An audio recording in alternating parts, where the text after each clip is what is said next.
Chalet en el Vedad de Torrent, al lado de la urbanización Santa Apolonia, referencia a las 1278, parte 3. Garaje.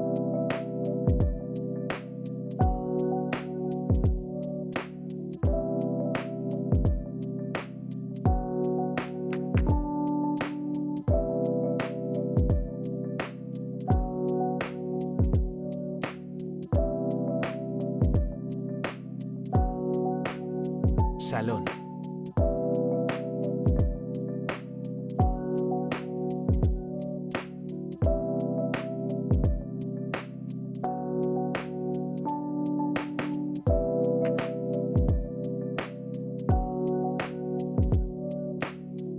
Duchas y baño.